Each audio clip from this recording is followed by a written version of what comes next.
माँ Pratima recording studio Sheikhpura.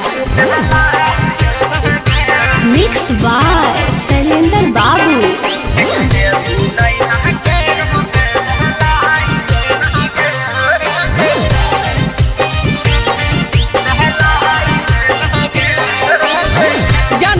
Happy new year तोरे से कहिया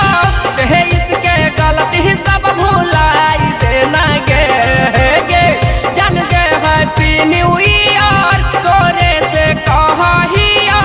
कहे इसके गलती सब भुलाई देना गे नया साल कह जात हरा बनाई देना गे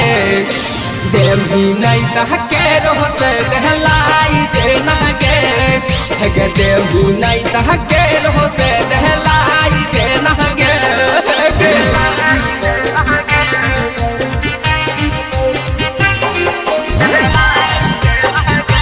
माँ प्रतिमा रिकॉर्डिंग स्टूडियो शेखपुरा।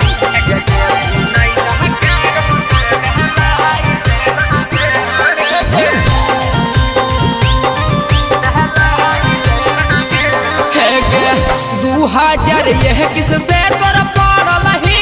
पीछा गे बीता गेल 22-23 पूरा लहू नहीं मरई छा गे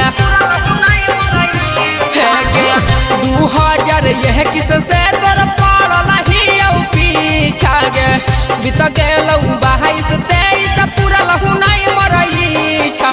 गे छौरी 24 में चलतौ नहीं बहनवा यह गे छौरी हमारो बाते दे दियनवा गे नया साल के जात हरा बहनाई देना गे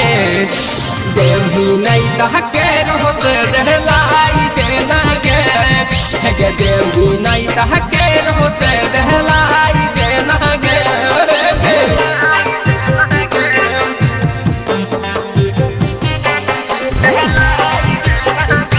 मिक्स बाय शैलेंद्र बाबू।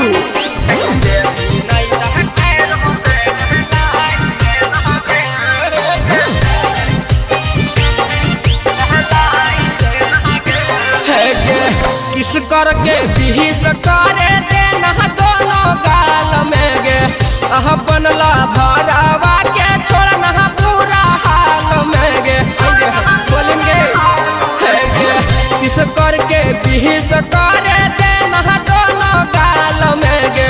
यहाँ बनला भरावा के छोड़ना पूरा हाल में यह गे छौरी यखल से या मान हम आके चलती यह गे